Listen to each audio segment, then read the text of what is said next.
Welcome back दोस्तों, स्वागत है आपका मेरे चैनल पर। तो कहानी की स्टार्टिंग में हम लोग देखते हैं फीमेल लीड को जिनका नाम यन होता है और उनसे कोई अभी पूछ रहा होता है कि क्या वे चाइना वापस डेवलपमेंट के लिए आ रही हैं। और वे फ़ोन पर उनके भाई ही उनसे पूछ रहे होते हैं और वे अपना प्लेन अपनी बेटी के साथ चलाकर आ रही होती हैं और उनके बॉडीगार्ड उनका बहुत अच्छे से स्वागत करते हैं। और यन का वापस आने का एक ही मिशन था, उस आदमी से बदला लेना जिसने उसके बच्चे को 5 साल पहले ही मार दिया था। और अभी हमें 5 साल पहले का टाइम दिखाया जाता है जहाँ पर यन का अभी ऑपरेशन हुआ था और उसके बच्चे को उससे दूर किया जा रहा था, पर वे कुछ कर नहीं पा रही होती है दर्द के कारण और वे वहीं पर उस समय बेहोश हो जाती है। और अभी प्रेजेंट में यन के भाई और बो के जो अंकल हैं वे उन्हें रिसीव करने आते हैं। फिर आते ही उनके भाई पूछते हैं कि क्या वे किसी मिशन पर इस बार वापस आई हैं। तब उनकी सिस्टर यन कहती है, हाँ मेरे पास एक बहुत ही बड़ा मिशन है। फिर भाई बोलते हैं कि क्या उन्हें कोई हेल्प चाहिए, पर यन कहती हैं इस पर कि नहीं, वे इस बार अपना मैटर खुद ही हैंडल कर लेगी। फिर वे बो के बारे में बताती हैं कि बो पूरे 5 साल बाद वापस आई है अपने देश और वे अपने डैड को शायद बहुत मिस भी कर रही होगी, पर मैं नहीं चाहती कि वे इस आदमी से कभी मिले भी। और यन जिस घर में शादी करके गई थी उस घर के किसी भी मेंबर को यन के रियलिटी के बारे में नहीं पता था कि वे किस खानदान की बेटी है। फिर ब्रदर के पास एक प्लान होता है, जो उनका ग्रुप योनटेन ग्रुप है, उनके जो वे चेयरमैन हैं, वे चाहते थे कि अब वे अपनी सिस्टर को वे हैंडल कर दें, यानी वे अब अपनी सिस्टर को चेयरवुमेन बनाना चाहते थे। और ये ग्रुप सिटी का सबसे बड़ा ग्रुप होता है, उसके हस्बैंड के से भी बड़ा ग्रुप है इनका। और इसी ग्रुप में 3 दिन बाद पार्टी भी होने वाला था और उस पार्टी में यन अपना रियलिटी बताने वाली थी और इसमें उनके भाई भी साथ देते हैं और साथ ही ये भी कहते हैं कि अगर उनको कोई बुली करेगा तो वे उन्हें छोड़े नहीं, और साथ ही उसके बाद तो उसका वे हाल जो बुरा करेंगे, वे ज़िंदगी भर किसी को भी बुली करने का सोचेगा भी नहीं। और इधर वो एक फ़ोटो फ्रेम को देख रही होती है जिसमें उसके मॉम और डैड का फ़ोटो होता है और अपने मन में ही कहती है कि मॉम इसी फोटो को देखकर बार बार रोती हैं। और उसका अब यही प्लान होता है कि कैसे भी वे मॉम और डैड को वापस मिलवा दे। फिर वो अपने बॉडीगार्ड के साथ अपने डैड के ऑफिस जाती है। फिर वे भागते हुए अंदर जाती है और अपने डैड से मिलते हुए कहती है कि डैडी डैडी मैं आपकी बेटी हूँ। पर टैन को तो कुछ समझ में नहीं आ रहा होता है कि उनकी तो कोई बेटी है ही नहीं, तो ये कहाँ से आ गई है। तब टैन कहते हैं कि वे उसके डैडी नहीं हैं और अगर वे अपने फैमिली से सेपरेट हो गई है तो वे चिंता ना करें, वे उसके फैमिली को खोज देंगे। फिर उनकी सेक्रेटरी कहती है कि ये बच्ची तो आपकी तरह ही दिख रही है मास्टर। पर तभी बो को है कि उसकी मॉम को पता चल गया है कि वे कहाँ पर आई है, तो वे भागते हुए अपने डैडी को एक डॉल देकर वहाँ से बाय बोलकर चली जाती है। पर यन उसी गाड़ी में पहले से ही होती हैं। फिर वो अपनी गलती के लिए मॉम से सॉरी भी कहती है। और यहाँ टैन के घर में देखते हैं कि उसके भी एक बेटे हैं और ये भी उन यन के ही बेटे होते हैं। पर उस घर में एक लड़की है जो चैन को बहुत परेशान करती थी, पर टैन के सामने अच्छा और भोली बनने का ट्राई करती थी। पर चैन को ये लड़की बिल्कुल भी पसंद नहीं थी। पर टैन उस लड़की, इसका नाम शो है, के बारे में बोलते हैं कि वे बहुत अच्छी है और वे चैन का बहुत अच्छे से ख्याल भी रखती है। पर टैन उस शो के बाद में आकर चैन को हमेशा सुनाते रहते थे और उसे समझाते हुए कहते हैं कि उसकी रियल मॉम अब जिंदा नहीं है। पर चैन गुस्से में होकर बोलते हैं कि उसकी मॉम है और वे उसे खुद ही ढूंढ लेगा, और ये बोलकर वे वहाँ से चले जाते हैं अपने रूम में। और यहाँ हमें पता चलता है कि टैन की मॉम का हेल्थ भी ये अच्छा नहीं चल रहा था और टैन ये सब जो भी हो रहा होता है उसके घर में, वे उसका जिम्मेदार बस यन को मानते थे। और सो टैन की रहती थी और उसको यन के बारे में हमेशा भड़काते रहती थी, जिसके कारण टैन हमेशा यन के बारे में बुरा ही सोचते रहता था। और यहाँ रूम में चैन अपनी मॉम को खोजने का ट्राई कर रहे होते हैं अपनी एबिलिटी से। और चैन को कंप्यूटर का बहुत अच्छा खासा नॉलेज होता है और वे सबसे बड़े हैकर लॉर्ड भी होते हैं। फिर वे अपने आदमी को मिशन पर लगाते हैं उसकी मॉम के बारे में पता लगाने के लिए। और इधर शो टैन को सेड्यूस करने का बहुत ट्राई करती है, पर टैन उसे उसकी फैमिली का ध्यान रखने के लिए बस थैंक यू वो कह देते हैं। फिर जब शो उसे शादी की बात करती है तब टैन उस बात को टाल देते हैं और कहते हैं कि वे इस टॉपिक पर अभी बात नहीं करना चाहते हैं। और यहाँ चैन को अपनी मॉम के बारे में पता चलता है कि वे अभी ज़िंदा हैं और वे कौन हैं और आखिर उनका फैमिली बैकग्राउंड क्या है, और साथ ही उनकी छोटी की बहन के बारे में भी उनको पता चल जाता है। फिर टैन आते हैं अपने बेटे से माफ़ी मांगने के लिए, जो भी आज वे उसके साथ गुस्से में बात किए उसके लिए। फिर चैन भी ये अपने डैड से माफ़ी मांगते हैं कि उनको इस तरह से अपने डैड के साथ बिहेव नहीं करना चाहिए था। फिर चैन अपने डैड से पूछते हैं कि क्या वे सही में आंट सो को पसंद करते हैं, पर टैन इस पर कहते हैं कि वे अपनी मॉम और चैन का ख्याल रखती हैं बस, और वे उसे पसंद नहीं करते हैं। फिर चैन कहते हैं उन्हें कोई नहीं चाहिए। वे टैन को अपने पार्टी में चलने के लिए उसी पार्टी में चलने के लिए बोल रहे होते हैं। फिर टैन चैन को खिलाते खिलाते मान जाते हैं। फिर अगले दिन पार्टी में टैन उस शो के साथ आए हुए होते हैं। चैन वहाँ सभी लोगों को अच्छे से ग्रीट करते हैं, जिससे वे लोग टैन के पेरेंटिंग का तारीफ भी करते हैं। पर जब वे लोग शो को चैन की मदर समझकर उससे बात करते हैं तब चैन को गुस्सा आ जाता है और वे गुस्से में कहते हैं कि वे उसकी मॉम नहीं है। तब वे लोग शो को एक अजीब सा लुक देते हैं और शो चैन को गुस्से से देख रही थी। टैन को तो इसके लिए उसे सुनाते भी हैं कि वे इस तरह से लोगों के सामने ये सब नहीं बोल सकते हैं। फिर शो एक ड्रिंक में कोई गोली मिलाकर टैन को देती है और तभी वहाँ पर वो दौड़ते हुए आती है, जिसके कारण शो का ड्रिंक थोड़ा सा गिर जाता है। पर वो उसको इग्नोर करके अपने डैडी के पास जाती है और उन्हें गले लगा लेती है। तो लगता है कि अगर उसकी बहन यहाँ पर है तो मॉम भी यहीं कहीं होंगी। पर अब तो शो वो पर बहुत गुस्सा कर रही थी क्योंकि वे उसका ड्रिंक गिरा दी थी, उसके कारण वे बो पर चिल्लाती भी है। फिर चैन शो को धक्का देते हुए कहते हैं कि वे उसकी बहन के सामने ऐसी बात नहीं बोल सकते हैं और ना ही उस तरह से वे उसके साथ ऐसा बिहेव कर सकते हैं। फिर वहाँ पर यन भी आ जाती है और उन्हें देखते ही शो और टैन तो चौंक जाते हैं कि वे अभी तक कैसे जिंदा है। फिर पार्टी स्टार्ट होता है और यहाँ सभी को पता चलता है कि अब यन ह्यूनटेन ग्रुप की चेयरवुमेन है और यन के जो भाई हैं वे इस सिटी के सबसे बड़े आदमी हैं।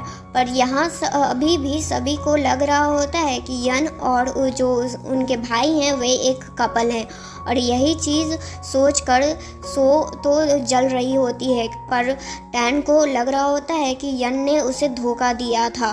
फिर भाई बहन मिलकर प्लान बनाते हैं और इधर वॉशरूम में यन और टैन एक दूसरे से मिलते हैं। यन कहती है अभी तो तुम्हें बस झटका मिलना स्टार्ट हुआ है, अभी तो पूरा शो ही बाकी है, धीरे धीरे वेट करते जाओ, तुम्हें और भी नए नए झटके मिलते रहेंगे। और ये बोलकर वे वहाँ से चली जाती हैं। और अगले दिन यन के भाई टैन के बारे में कुछ फाइल देख रहे होते हैं जिसमें सब कुछ था, बस एक चीज़ को छोड़कर, वे था चैन के बारे में, क्योंकि यन के भाई वे बात अभी छुपा रहे होते हैं यन से।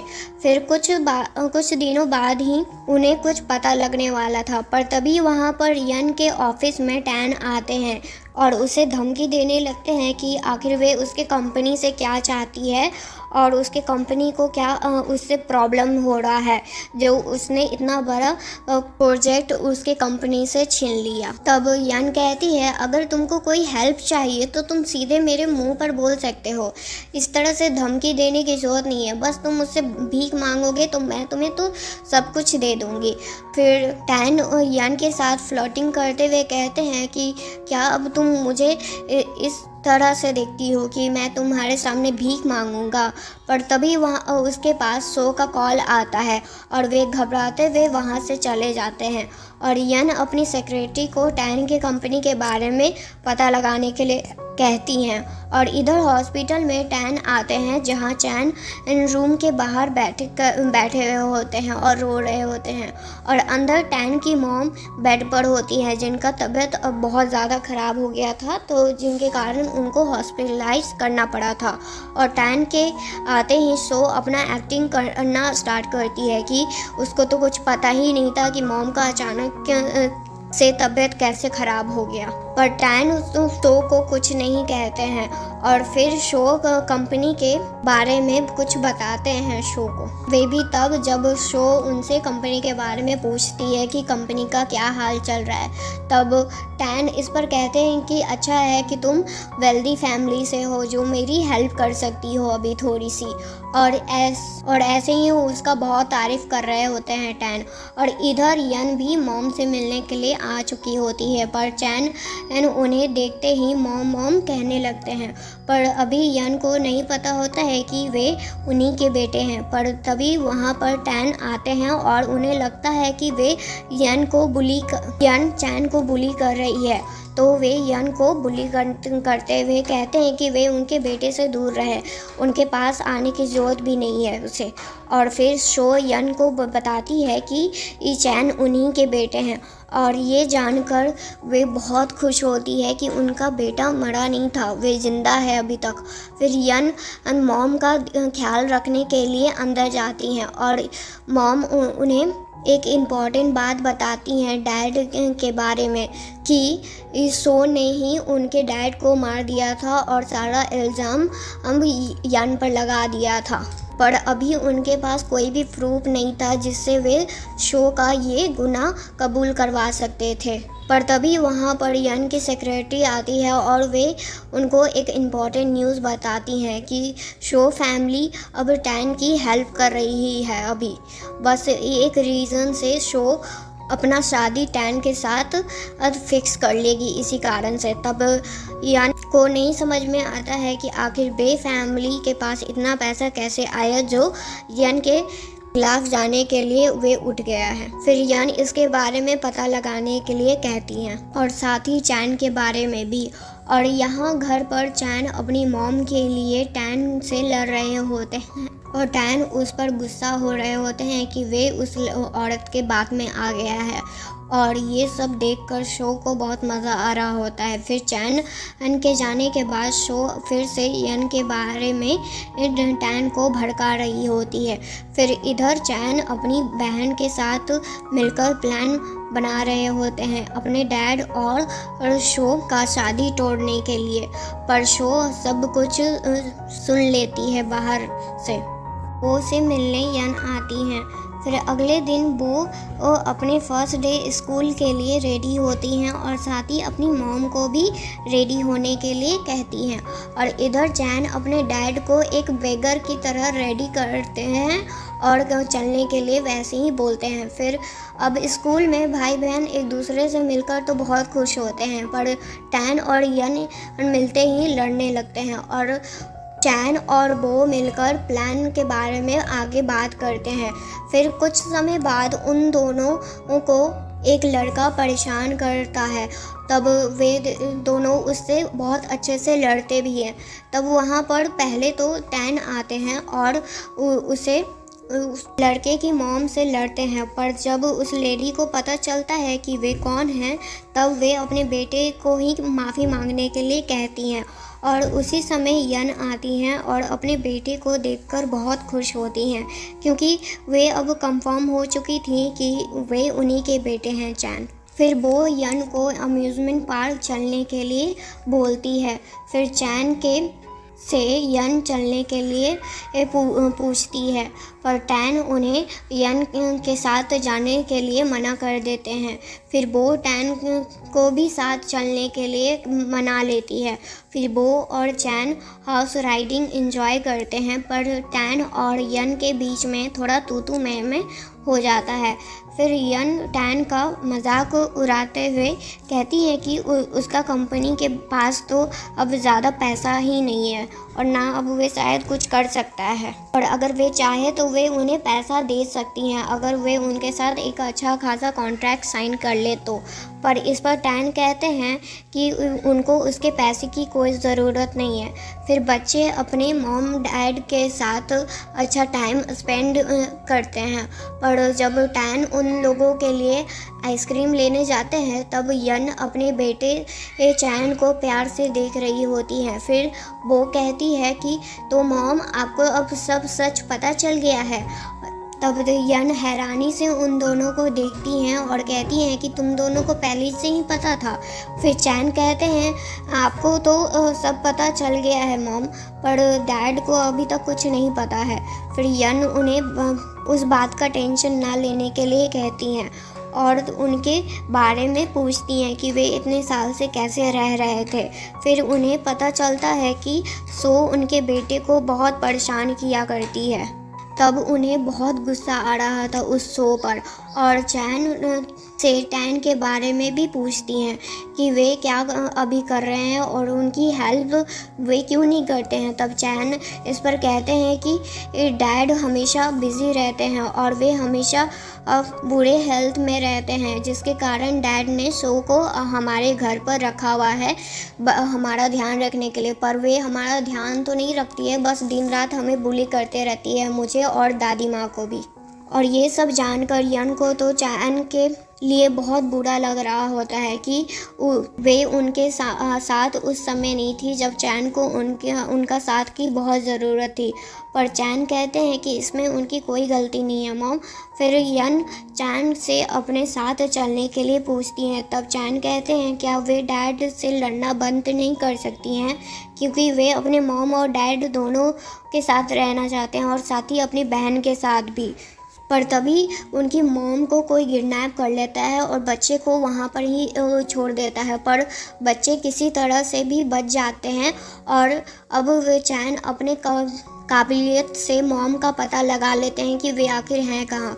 फिर वे दोनों मॉम को बचाने के लिए जाते हैं और ये बात यन की किडनैपिंग की यन के भाई तक भी पहुंच गई होती है और साथ ही टैन के पास भी।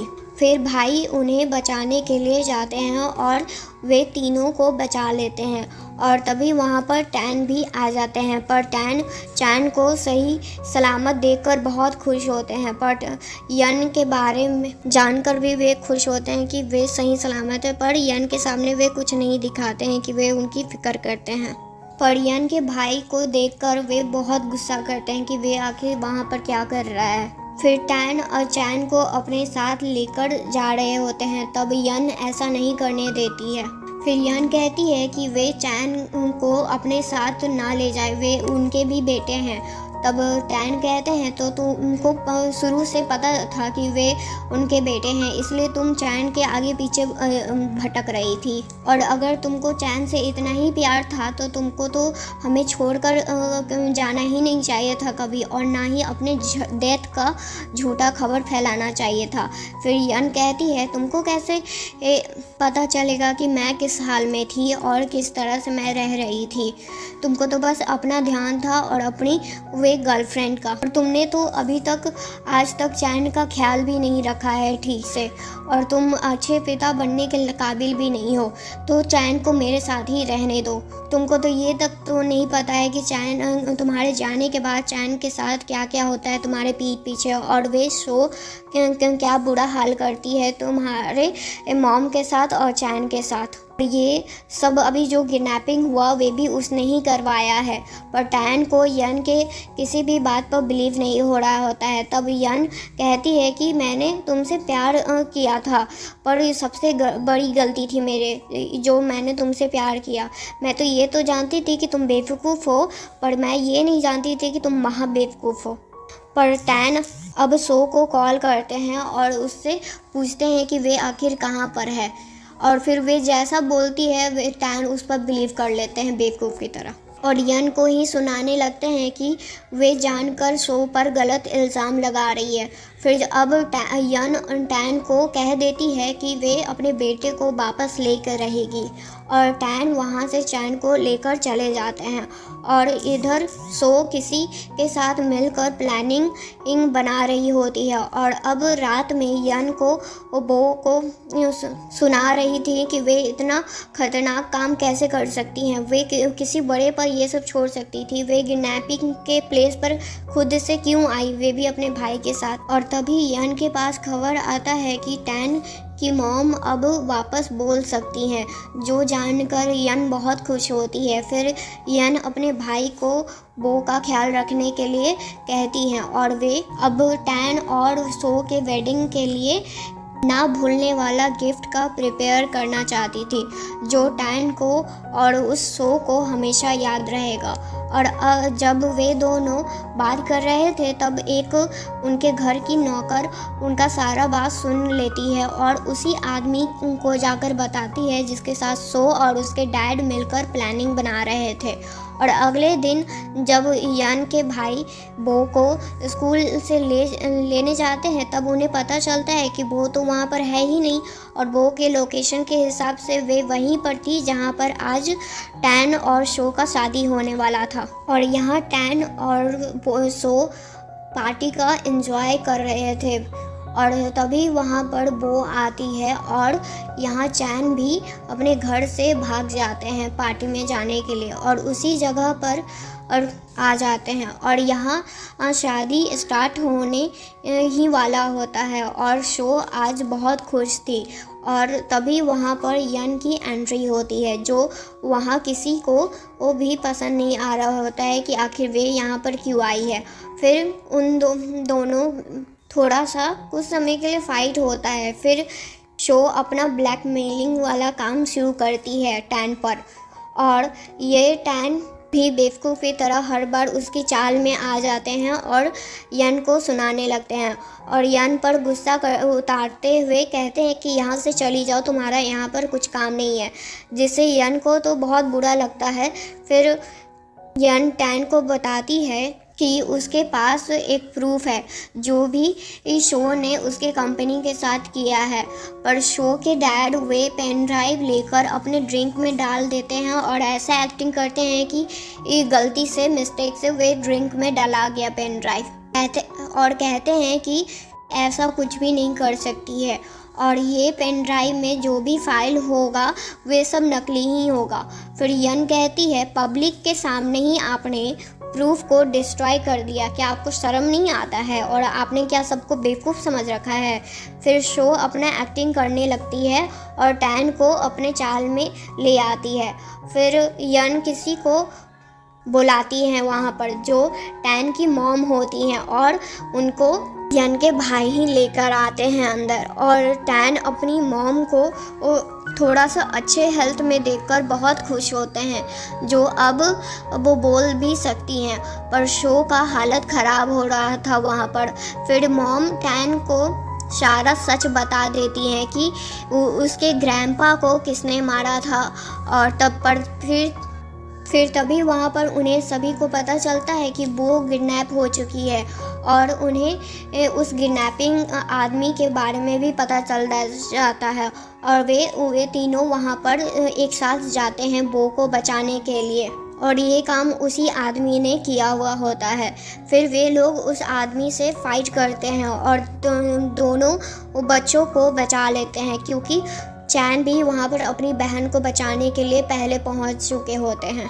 पर उसी फाइट में यन को थोड़ा सा चोट भी लग जाता है, और अब हॉस्पिटल में जब यन का इलाज होने के बाद जब वे उठती है तब वे टैन को अपने पास देखना भी नहीं चाहती थी, और ना ही उसका कोई माफ़ी सुनना चाहती थी। फिर कुछ समय बाद जब टैन बो से मिलने जाते हैं तब वो टैन के बारे में उस एक्सीडेंट के बाद थोड़ा सा भूल चुकी होती है कुछ समय के लिए, और अब टैन को अपनी गलती का पता चल गया था कि उसने कितनी बड़ी गलती की है, पर अब उसका कोई भी फ़ायदा नहीं होता है क्योंकि यन अब उसे माफ़ शायद ही करने वाली थी। फिर टैन उससे लास्ट टाइम माफ़ी मांगकर वहाँ से चले जाते हैं। फिर यन बो के साथ घर चली जाती है और अब टैन को भी पता होता है कि वो उन्हीं की बेटी है। और अब घर पर टैन से पूछते हैं कि क्या उसने मॉम को मना लिया वापस आने के लिए, पर टैन कहते हैं कि उसकी मॉम ने अभी उसे माफ़ नहीं किया है। फिर चैन कहते हैं कि अब लगता नहीं है कि आपसे कुछ हो पाएगा, मुझे ही कुछ करना पड़ेगा। फिर वे उन्हें एक इनविटेशन कार्ड देते हैं जिसमें यन भी आने वाली होती हैं। और फिर अब पार्टी में टैन थोड़ा सा सैड होते हैं, पर चैन उन्हें चेयर अप करते हैं और उनसे कहते हैं कि सब ठीक हो जाएगा। फिर वहाँ पर यन भी आ जाती हैं और वो चैन के साथ खेलने चली जाती हैं, पर वे टैन से बात भी नहीं करना चाहती थी। फिर मॉम टैन को हिम्मत देती हैं कि वे हिम्मत से काम ले, वे एक बार फिर से यन से बात करें तो वे उनसे मान जाएंगी। फिर वहाँ पर शो को भी देखते हैं जो वहाँ पर आईवी होती है उसी पार्टी में। पर इधर यन के भाई टैन को जेलस करवाने के लिए यन के साथ फ्लर्टिंग करने लगते हैं। यन कहती है कि ये सब करने की कोई ज़रूरत नहीं है तुम्हें। फिर टैन के पास शो आती है और उस पर हमला कर देती है क्योंकि उसे लगता है कि टैन ने उसे वादा करके उसे धोखा दिया है शादी ना करके। फिर टैन को यन और बाकी सब हॉस्पिटल लेकर जाते हैं और बच्चे अब यन और टैन को माफ़ करने के लिए कह रहे होते हैं कि अब मॉम प्लीज़ आप पापा को माफ़ कर दीजिए, डैड को माफ़ कर दीजिए। और अब टैन का ख्याल उनकी मॉम रख रही होती हैं और इधर यन वापस जाने के लिए रेडी हो रही होती हैं, पर वो नहीं जाना चाहती थी अपने डैड को छोड़कर। तो वे अपने डैड को कॉल करती है और वे ये सब कुछ बता देती है कि वे आज जाने वाली है। और ये सुनते ही टैन तो वहाँ पागल की तरह वहाँ से जल्द जाने लगते हैं, पर तभी वे वहीं पर बेहोश हो जाते हैं। फिर ब्रदर आते हैं टैन से मिलने के लिए, पर टैन उनसे मिलना भी नहीं चाहते थे क्योंकि उन्हें अभी भी लगता था कि वे यन के हस्बैंड हैं। पर अब वे भाई बता देते हैं कि वे यन के कोई हस्बैंड नहीं है, ना ही बॉयफ्रेंड है, वे उनके भाई हैं। और ये जानकर टैन को बहुत खुशी होती है। और इधर तभी टैन फ्लावर के साथ आते हैं और यन से एक लास्ट चांस मांगते हैं और इस बार यन मान भी जाती हैं और दोनों बच्चे अपने मॉम डैड के लिए बहुत खुश होते हैं और अब सब कोई एक साथ होता है। हैप्पी एंडिंग दोस्तों। कैसी लगी आपको ये स्टोरी प्लीज़ कमेंट करके बताइएगा और लाइक भी कर सकते हैं जिनको कमेंट नहीं करना है, पर सब्सक्राइब ज़रूर करके जाइएगा। Thank you.